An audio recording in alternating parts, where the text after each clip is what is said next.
Apologia de Sócrates por Platão. Primeira parte. Sócrates apresenta sua defesa. O que vós, cidadão atenienses, haveis sentido com o manejo dos meus acusadores, não sei. Certo é que eu, devido a eles, quase me esquecia de mim mesmo, tão persuasivamente falavam.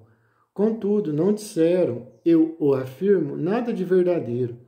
Mas entre as muitas mentiras que divulgaram, uma acima de todas eu admiro, aquela pela qual disseram que deveis ter cuidado para não ser desenganados por mim, como homem hábil no falar. Mas então, não se envergonham disto, de que logo seriam desmentidos por mim, com fatos, quando eu me apresentasse diante de vós, de nenhum modo hábil orador? Essa me parece a sua maior imprudência. Se, todavia, não denominam hábil no falar aquele que diz a verdade. Porque, se dizem exatamente isso, poderei confessar que sou orador, não porém à sua maneira. Assim, pois, como acabei de dizer, pouco ou absolutamente nada disseram de verdade, mas ao contrário, eu vou-la direi em toda a sua plenitude. Contudo, por Zeus, não ouvireis, por certo, cidadãos atenienses, discursos enfeitados de locuções e de palavras ou adornados como os deles, mas coisas ditas simplesmente com as palavras que me vierem à boca, pois estou certo de que é justo o que eu digo, e nenhum de vós espera outra coisa. Em verdade, nem conviria que eu, nesta idade, me apresentasse diante de vós, ó cidadãos, como um jovenzinho que estuda os seus discursos. E todavia, cidadãos atenienses, isso vos peço, vos suplico, se sentirdes que me defendo, como os meus discursos, com os quais costumo falar nas feiras perto dos bancos, onde muitos de vós tendes ouvido, em outros lugares, não vos espanteis por isso, nem provoqueis clamor, porquanto há o seguinte, é a primeira vez que me apresento diante de um tribunal, na idade de mais de 70 anos. Por isso, sou quase estranho ao modo de falar aqui. Se eu fosse realmente um forasteiro, sem dúvida, perdoarias se eu falasse na língua e maneira pelas quais tivesse sido educado. Assim também, agora vos peço uma coisa que me parece justa. Permite-me, em primeiro lugar, o meu modo de falar, e poderá ser pior ou mesmo melhor. Depois considerai o seguinte, e só prestai atenção a isso, se o que digo é justo ou não. Essa é de fato, a virtude do juiz, do orador, dizer a verdade. É justo, pois, cidadão atenienses, que em primeiro lugar eu me defenda das primeiras e falsas acusações que me foram apresentadas e dos primeiros acusadores. Depois me defenderei das últimas e dos últimos acusadores, porque muitos dos meus acusadores têm vindo até vós já há bastante tempo, talvez anos, e sem jamais dizerem a verdade. E esses eu temo mais do que Anito e seus companheiros, embora também sejam temíveis os últimos. Mais temíveis, porém, são os primeiros, ó cidadãos, os quais, tomando a maior parte de vós desde crianças, vos persuadiam e me acusavam falsamente, dizendo-vos que há um tal Sócrates, homem douto, especulador das coisas celestes e investigador das subterrâneas, e que toma mais forte a razão mais fraca, e que torna mais forte a razão mais fraca. Esses cidadãos atenienses que divulgaram tais coisas são os acusadores que eu temo, pois aqueles que os escutam julgam que os investigadores de tais coisas não acreditam nem mesmo nos deuses, pois esses acusadores são muito e me acusam já há bastante tempo, e além disso, vos falavam naquela idade em que mais facilmente podias dar crédito, quando eres crianças, e alguns de vós muito jovens acusavam-me com pertinaz tenacidade, em que ninguém me defendesse, sem que ninguém me defendesse. E o que é mais absurdo é que não se pode saber nem dizer os seus nomes, exceto talvez algum comediógrafo. Por isso, Quantos, por inveja ou calúnia, vos persuadiam, e os que, convencidos, procuravam persuadir os outros, são todos, por assim dizer, inabordáveis, porque não é possível fazê-los comparecer aqui, nem refutar nenhum deles, mas devo eu mesmo me defender, quase combatendo com sombras e destruir sem que ninguém responda. Admiti também vós, como eu digo, que os meus acusadores são de duas espécies, uns que me acusaram recentemente, outros, há muito dos quais estou falando, e convinde que devo me defender primeiramente destes, porque também vós os ouvistes acusar-me em primeiro lugar e durante muito mais tempo que os últimos. Ora bem, cidadãos atenienses, devo defender-me e empreender, remover de vossa mente, em tão breve hora, a má opinião acolhida por vós durante muito tempo. Certo, eu desejaria consegui-lo, e seria o melhor, para vós e para mim, se, defendendo-me, obtivesse algum proveito, mas vejo a coisa difícil, e bem percebo por quê. De resto, seja como Deus quiser, agora é preciso obedecer à lei e em defender. Prossigamos, pois, e vejamos de início qual é a acusação de onde nasce a calúnia contra mim, baseado no qual Meleto me moveu este processo. Ora bem, que diziam os caluniadores ao caluniar-me? É necessário ler a ata da acusação jurada por esses tais acusadores. Sócrates comete crime e perde a sua obra, investigando as coisas terrenas e as coisas celestes, e tornando mais forte a razão, mais débil, e ensinando isso aos outros. Tal é, mais ou menos, a acusação. Isso já vistes vós mesmos na comédia de Aristófanes, onde aparece aqui e ali um Sócrates que diz caminhar pelos ares e exibe muitas outras tolices, das quais não entendo nem muito nem pouco. E não digo isso por desprezar tal ciência, se é que há sapiência nela, mas o fato é, cidadãos atenienses, que de maneira alguma me ocupo de semelhantes coisas. E apresento testemunhas, vós mesmos, e peço, vos informei reciprocamente, mutuamente, vos interrogueis quantos de vós me ouviram discursar algum dia, e muitos dentre vós são desses.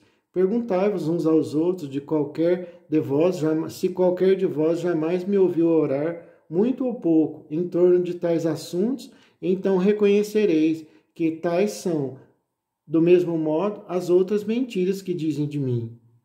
Na realidade, nada disso é verdadeiro e, se tendes ouvido de alguém que instrui e ganhe dinheiro com isso, não é verdade, embora, em realidade, isso me pareça bela coisa, que alguém seja capaz de instruir os homens, como Górgias, Leontino, Pródigo, Decou e Hípias, de Élide, porquanto cada um desses, ó cidadãos, passando de cidade em cidade, é capaz de persuadir os jovens, os quais poderiam conversar gratuitamente com todos os cidadãos que quiserem.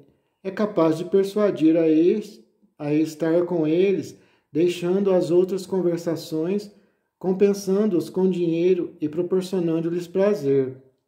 Mas aqui há outro erudito de Paros, o qual eu soube que veio para junto de vós, porque encontrei por acaso um que despendeu com os sofistas mais dinheiro que todos os outros juntos, Calhas de Hipônico.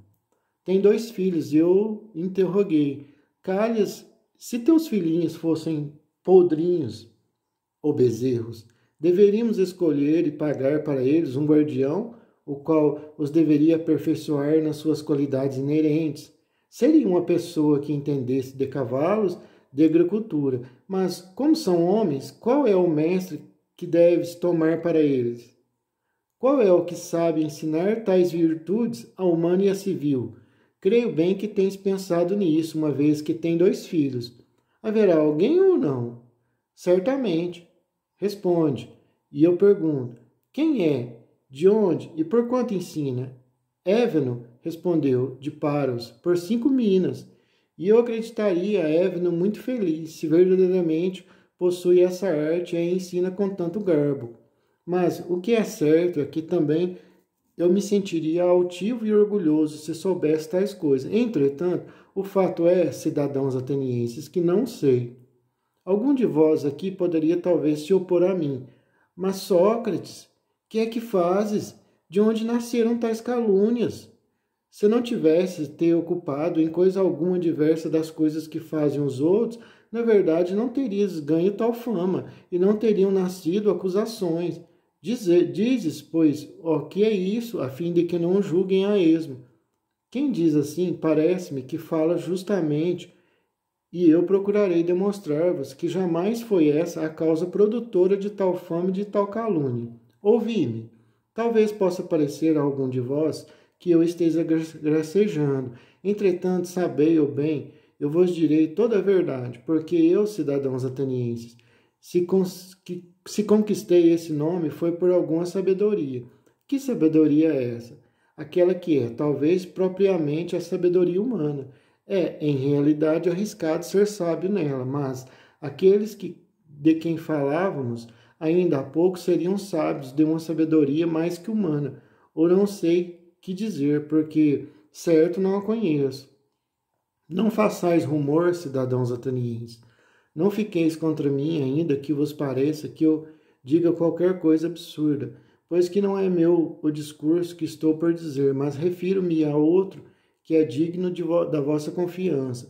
Apresento-vos, de fato, o Deus de Delfos como testemunha de minha sabedoria, se eu a tivesse, e qualquer que fosse. Conheceis bem Xenofonte. Era meu amigo desde jovem, também amigo do vosso partido democrático, e participou de vosso exílio e convosco repatriou-se. E sabeis também como era Xenofonte, veemente em tudo aquilo que empreendesse. Uma vez, de fato, indo a Delfos, ousou ele interrogar o oráculo a respeito disso, e não façais rumor por isso que digo, perguntou-lhe, pois se havia alguém mais sábio que eu. Ora, a pitonisa respondeu que não havia ninguém mais sábio que eu, e a testemunha disse a seu irmão, que aqui está. Considerai bem a razão por que digo isso. Estou para demonstrar-vos de onde nasceu a calúnia. Em verdade, ouvindo isso, pensei que queria dizer o Deus e qual é o sentido de suas palavras obscuras. Sei bem que não sou sábio, nem muito nem pouco. O que quer dizer, pois afirmando que sou o mais sábio? Certo, não mente, não é possível. E fiquei por muito tempo em dúvida sobre o que pudesse dizer. Depois de grande fadiga, resolvi buscar a significação do seguinte modo. Fui a um daqueles detentores da sabedoria, com a intenção de refutar, por meio dele, sem dúvida, o oráculo e, com tais provas, opor-lhe a minha resposta. Este é mais sábio que eu, enquanto tu dizias que eu sou mais sábio. Examinando esse tal, não importa o nome, mas era cidadãos atenienses. Um dos políticos, este de quem eu experimentava essa impressão. E falando com ele, afigurou-se-me que esse homem parecia sábio a muitos outros e principalmente a si mesmo, mas não era sábio. Procurei demonstrar-lhe que ele parecia sábio sem o ser. Daí me veio o ódio dele e de muitos dos presentes. Então pus-me a considerar de mim para mim que eu sou mais sábio do que esse homem, pois que, ao contrário, nenhum de nós sabe nada de belo e de bom. Mas aquele homem acredita saber alguma coisa, sem sabê-la, enquanto eu, como não sei nada, também estou certo de não saber. Parece, pois, que eu seja mais sábio do que ele, nisso, ainda que seja pouca coisa. Não acredito saber aquilo que não sei. Depois desse, fui a outros daqueles que possuem ainda mais sabedoria que esse, e me pareceu que todos são a mesma coisa. Daí veio o ódio também, deste e de muitos outros. Depois prossegui, se mais me deter. Embora, vendo, amargurado e temeroso, que estava incorrendo em ódio, mas também me parecia dever fazer mais caso da resposta do Deus. Para procurar, pois, o que queria dizer o oráculo, eu devia ir a todos aqueles que diziam saber alguma coisa, qualquer coisa. E então, cidadãos atenienses, já que é preciso dizer a verdade, me aconteceu o seguinte: procurando segundo o dedo do Deus, Pareceu-me que os mais estimados eram quase privados do melhor, e que, ao contrário, os outros reputados ineptos eram homens mais capazes, quanto à sabedoria. Ora, é preciso que eu vos descreva os meus passos como de quem se cansava para que o oráculo se tornasse acessível a mim. Depois dos políticos, fui aos poetas trágicos e de, dos ditirâmbicos fui aos outros, convencido de que, entre esses, eu seria de fato apanhado como mais ignorante do que eles. Tomando, pois, os seus poemas, dentre os que me pareciam os mais bem feitos, eu lhes perguntava o que queriam dizer, para aprender também alguma coisa com eles. Agora, ó cidadãos, eu me envergonho de vos dizer a verdade, mas também devo manifestá-la, pois que estou para afirmar que todos os presentes teriam discorrido sobre tais versos quase melhor do que aqueles que o haviam feito. Em poucas palavras, direi ainda, em relação aos trágicos, que não faziam por sabedoria aquilo que faziam, mas por certa natural inclinação e intuição, assim como os adivinhos e os vates. E em verdade, embora digam muitas e belas coisas, não sabem nada daquilo que dizem. O mesmo me parece acontecer com os outros poetas, e também me recordo de que eles, por causa das suas poesias, acreditavam-se homens sapientíssimos ainda em outras coisas, nas quais não eram. Por essa razão, pois, andei pensando que nisso eu os superava, pela mesma razão que superava os políticos. Por fim, também fui aos artífices, porque estava persuadido de que, por assim dizer, nada sabiam, e, ao contrário, tenho que dizer que os achei instruídos em muitas e belas coisas. Em verdade, nisso me enganei. Eles, de fato, sabiam aquilo que eu não sabia e eram muito mais sábios do que eu. Mas, cidadãos atenienses, parece-me que também os artífices tinham o mesmo defeito dos poetas. Pelo fato de exercitar bem a própria arte, cada um pretendia ser sapientíssimo também nas outras coisas de maior importância, e esse erro obscurecia o seu saber.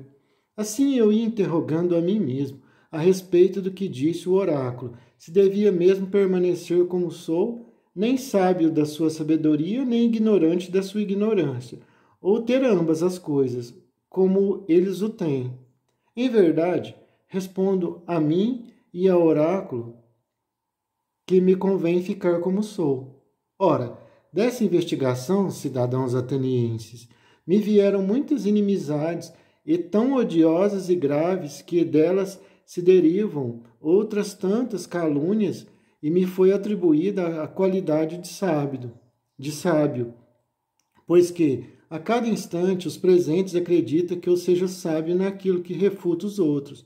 Do contrário, ó cidadãos, o Deus é que poderia ser sábio de verdade, ao dizer no oráculo que a sabedoria humana é de pouco ou nenhum preço, e parece que não tenha querido dizer isso de Sócrates, mas que se tenha servido do meu nome, tomando-me, por exemplo, como se dissesse: aqueles dentre vós, ó homens, são sapientíssimos os que, como Sócrates, tenham reconhecido que em realidade não tem nenhum mérito quanto à sabedoria. Por isso, ainda agora procuro e investigo segundo a vontade do Deus, se algum dos cidadãos e dos forasteiros me parece sábio, e, quando não, indo nem auxílio do Deus, demonstro-lhe que não é sábio, e ocupado em tal investigação não tenho tido tempo de fazer nada de apreciável, nem nos negócios públicos, nem nos privados, mas encontro-me em extrema pobreza por causa do serviço do Deus. Além disso, os jovens ociosos, os filhos dos ricos, seguindo-me espontaneamente, gostam de ouvir-me examinar os homens e muitas vezes me imitam por sua própria conta e empreendem examinar os outros. E então encontram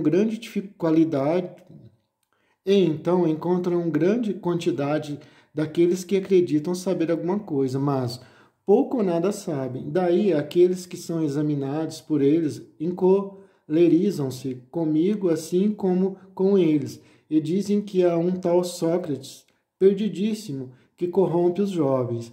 E, quando alguém os pergunta o que é que ele faz e ensina, não tem nada o que dizer, pois ignoram. Para não parecerem embaraçados, dizem aquela acusação comum, a qual é movida a todos os filósofos, que ensina as coisas celestes e terrenas, a não acreditar nos deuses e a tornar mais forte a razão mais débil. Sim, porque não querem, ao meu ver, dizer a verdade, isto é, que descobriram a presunção de seu saber, quando não sabem nada. Sendo eles ambiciosos e resolutos em grande número, e falando de mim concordemente e persuasivamente, vos encheram os ouvidos caluniando-me de há muito tempo e com persistência. Entre esses, arremessaram-se contra mim Meleto, Anito e Licon, Meleto pelos poetas, Anito pelos artífices, Licon pelos oradores, de modo que, como eu dizia no princípio, ficaria maravilhado se conseguisse, em tão breve tempo, tirar do vosso ânimo a força dessa calúnia tornada tão grande. Eis a verdade, cidadãos atenienses, e eu falo sem esconder nem dissimular nada de grande ou de pequeno. Saibam quanto o queiram, que por isso sou odiado. Digo a verdade, repito, e que tal é a calúnia contra mim, e tais são as causas. E tanto agora como mais tarde, ou em qualquer tempo, podereis considerar essas coisas, são como digo. É suficiente, pois, esta minha defesa diante de vós, contra a acusação movida a mim pelos primeiros acusadores. Agora, procurarei defender-me de Meleto, homem de bem e amante da pátria, como dizem, e um dos últimos acusadores. Voltemos, portanto, ao ato de acusação, jurado por ele, como por outros acusadores. É mais ou menos assim. Sócrates diz a acusação, comete crime corrompendo os jovens e não considerando como deuses os deuses que a cidade considera, porém outras divindades novas. Esta é a acusação. Examinemo-la agora em todos os seus vários pontos. Diz primeiro que cometo crime, corrompendo os jovens. Ao contrário, eu digo, cidadãos atenienses, Meleto é quem comete crime, porque brinca com as coisas graves, conduzindo com facilidade os homens ao tribunal, aparentando ter cuidado e interesse por coisas em que de fato nunca pensou Meleto. Procurarei mostrar-vos que é bem assim. Agora, diz-me, Meleto, não é verdade que te importa bastante que os jovens se tornem cada vez melhores, tanto quanto possível? Sim, é certo. Vamos, pois diz-lhe quem os torna melhores. É claro que tu o deves saber, sendo coisa que te preocupa. Tanto, de fato, encontrado quem os corrompe, como afirmas, uma vez que me trouxeste aqui e me acusa. Continua, fala e indica-lhes quem os torna melhores. Vê, Meleto, calas e não sabes o que diz. E ao contrário, não te parece vergonhoso e suficiente prova do que justamente eu digo que nunca pensaste em nada disso? Mas diz, homem de bem, quem os torna melhores? As leis. Mas não pergunto isso. Ótimo. Mas qual o homem que sabe, em primeiro lugar, isso exatamente, as leis? Aqueles, Sócrates, os juízes. Como, Meleto, esses são capazes de educar os jovens e os tornar melhores? Como não? Todos, ou alguns apenas, outros não. Todos. Muito bem, respondido por Hera. Vê quanta abundância de pessoas úteis. Como? Talvez estes que nos escutam tornam melhores os jovens, ou não? Também estes. E os senadores? Também os senadores. É assim, Meleto. Não corrompem os jovens os cidadãos da Assembleia, ou também todos os tornam melhores. Também esses. Assim, pois, todos os homens, como parece, tornam melhores os jovens. Bom, mas exceto eu. Só eu corrompo os jovens, não é isso, Meleto? Isso, exatamente, eu afirmo de modo conciso. Oh, que grande desgraça descobriste em mim. E responde-me, Meleto, será assim também para os cavalos? Que aqueles que os tornam melhores são todos os homens e que só um os corrompe? Ou será contrário, que um só é capaz de os tornar melhores e bem poucos aqueles que entendem de cavalos. E os mais, quando querem manejá-los e usá-los, os estragam? Não é assim? Meleto, para os cavalos como para todos os animais? Sim, certamente, ainda que tu e Anito o neguem ou afirmem, pois seria uma grande fortuna para os jovens que um só corrompesse e os outros lhe fossem todos úteis. Mas, na realidade, Meleto, mostraste o suficiente que jamais te preocupaste com os jovens e claramente revelaste o teu desmazelo, que nenhum pensamento te passou pela mente disto que me acusa. E agora, diz-me, por Zeus, diz-me, Meleto, quem é melhor?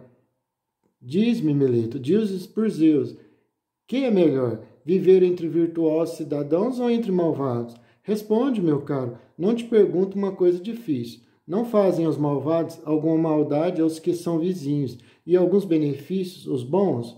Certamente.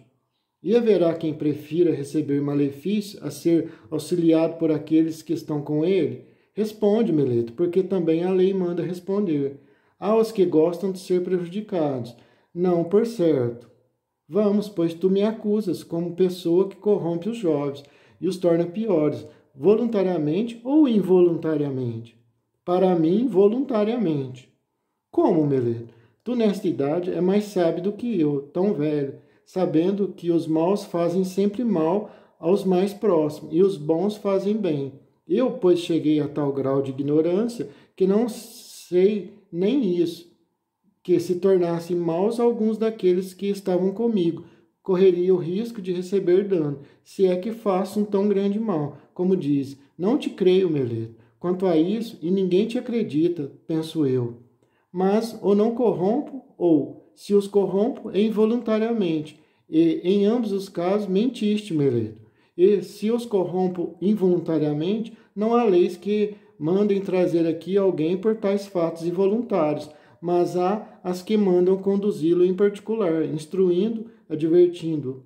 É claro é claro que se me convencer, cessarei de fazer o que estava fazendo sem querer. Tu, ao contrário, Meleto, evitaste encontrar-me e instruir-me, não o quiseste, e me conduzes aqui onde a lei ordena citar aqueles que têm necessidade de pena e não de instrução.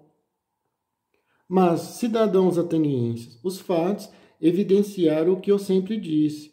Jamais Meleto prestou atenção a tais coisas, nem muita nem pouca. Todavia explica, Meleto.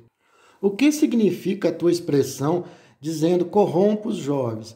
É claro, segundo a acusação escrita por ti mesmo, que ensinam a não respeitar os deuses que a cidade respeita, porém, outras divindades novas. Não dizes que os corrompo ensinando tais coisas? Sim, é isso mesmo que eu digo. Sempre que posso, digo.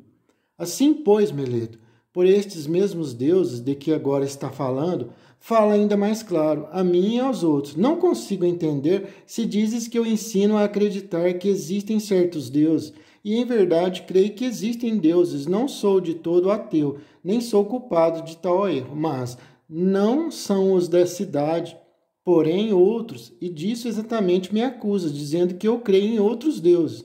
Ou dizes que eu mesmo não creio inteiramente nos deuses e que ensino isso aos outros? É isso? Eu digo isso, que não acreditas inteiramente nos deuses. Admirável Meleto, a quem disse eu... Admirável Meleto, a quem eu disse isso? Não creio, pois, do mesmo modo que os outros homens, que o sol e a lua são deuses? Não por Zeus, ó juízes. Ele disse de fato que o sol é uma pedra e a lua a terra. Tu acreditas acusar Anaxagoras, caro Meleto, e me desprezas tantos e me consideras tão privado de letras a ponto de não saber que os livros de Anaxagoras estão cheios de tais raciocínios, de modo que os jovens aprendem coisas de mim pelas quais podem, talvez, pagando todos no máximo uma dracma, rir-se de Sócrates quando se lhe atribui arrogância, embora isso pareça estranho, mas por Zeus, Meleto, assim te parece que eu creio que não exista nenhum Deus? Nenhum Deus, por Zeus, nenhum mesmo. És de certo indigno de fé, Meleto, e também a ti mesmo me parece tais coisas são inacreditáveis, porque este homem, cidadãos atenienses, me parece a própria arrogância e imprudência, e certamente escreveu essa acusação por medo, intemperança e leviandade juvenil. De fato, ele, para mim, se assemelha a alguém que proponha um enigma e diga, interrogando a si mesmo, perceberás, Sócrates, ó, o sábio, que eu estou zombando dele, e me contradigo, eu conseguirei enganá-lo, e aos outros que me ouvem. E ao contrário, me parece que, no ato da acusação, se contradiz de propósito, como se dissesse: Sócrates comete crime não acreditando nos deuses, mas acreditando nos deuses. E isso, na verdade, é fazer zombaria, Meleto. Considerai, pois, comigo, ó cidadãos, de que modo me parece que ele diz isso. Responde-nos tu, Meleto, e vós, como pedi a princípio, não façais rumor contra mim. Se conduz o raciocínio desse modo, existe entre os homens, Meleto, os que acreditam que há coisas humanas que não há homens. Diz-me, Meleto, e vós, como pedi a princípio, não façais rumor contra mim, se conduzo o raciocínio desse modo. Existem entre os homens, Meleto, os que acreditam que há coisas humanas que não há homens? Que responda a ele, ó juízes, sem resmungar, ora uma coisa, ora outra. Há os que acreditam que não há cavalos e coisas que tenham relação com os cavalos, sim. Ou acreditam que não há flautistas e coisas relativas à flauta, sim. Não há. Ótimo, homem. Se não a queres responder, digo eu aqui a ti e aos outros presentes, mas ao menos responde a isto. Há quem acredite que há coisas demoníacas e demônios não? Não há. Bem, Meleto, como estou contente que tenhas respondido de má vontade, constrangido por outros. Tu dizes, pois, que eu creio e ensino coisas demoníacas, sejam novas, sejam velhas. Portanto, segundo o teu raciocínio, eu creio que há coisas demoníacas, e eu juraste na tua acusação. Ora, se creio que há coisas demoníacas, certo, é absolutamente necessário que eu creia também na existência dos demônios, não é assim? Assim é. Estou certo. Então, estou certo de que o admites porque não respondes. Respondes com poucas palavras ou de maneira alguma. E não temo em apreço os demônios como os deuses, ó filhos de Deus. Sim ou não? Sim, é certo. Se, pois, creio na existência dos demônios, como dizes, se os demônios são uma espécie de Deus, isso seria propor que não acredito nos deuses, depois que, ao contrário, creio nos deuses, porque ao mesmo creio na existência dos demônios. Se, por outra parte, os demônios são filhos bastardos dos deuses, como as ninfas ou outras mulheres das quais somente se dizem nascidos, quem jamais poderia ter a certeza de que são filhos dos deuses se não existem deuses? Ora, Meleto, seria de fato do mesmo modo absurdo que alguém acreditasse nas mulas, filhas de cavalos e das jumentas, e acreditasse não existirem cavalos e asnos. Mas, Meleto, tua acusação foi feita para me pôr à prova, ou também por não saber a verdadeira culpa que me pudesse atribuir. Por que, pois, te arriscas a persuadir um homem, mesmo de mente restrita, de que pode a mesma pessoa acreditar na existência das coisas demoníacas e divinas, e, de outro lado, essa pessoa não admitir demônios, nem deuses, nem heróis? Isso não é possível, Meleto.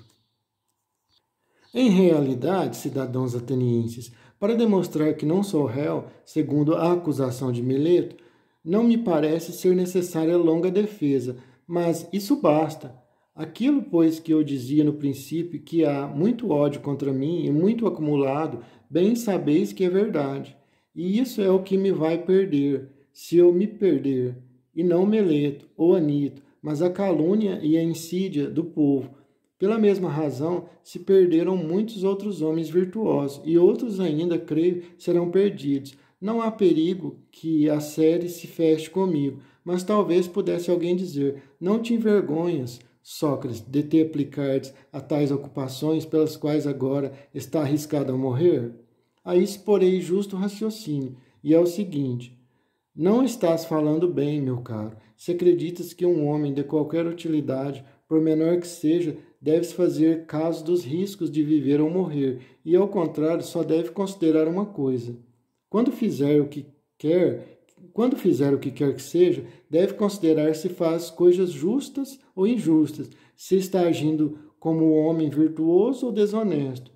Porquanto, segundo a tua opinião, seriam desprezíveis todos aqueles semideuses que morreram em Troia, e, com eles, o filho de Tétis, o qual, para não sobreviver à vergonha, desprezou de tal modo o perigo que, desejoso de matar Heitor, não deu ouvido à predição de sua mãe, que era uma deusa, e a qual lhe deve ter dito mais ou menos isto: Filho, se vingares a morte de teu amigo Patroclo e matares Heitor, tu mesmo morrerás, porque imediatamente depois de Heitor o teu destino estará terminado. Ouviu tais palavras, não fez nenhum caso da morte e dos perigos, e temendo muito mais o viver ignóbil e não vingar os amigos, disse: Morra eu imediatamente, depois de ter punido o culpado, para que não permaneça aqui como objeto de riso, junto das minhas naus, recurvas e inútil fardo da terra. Crês que tenha feito caso dos perigos e da morte? Porque em verdade assim é, cidadãos atenienses.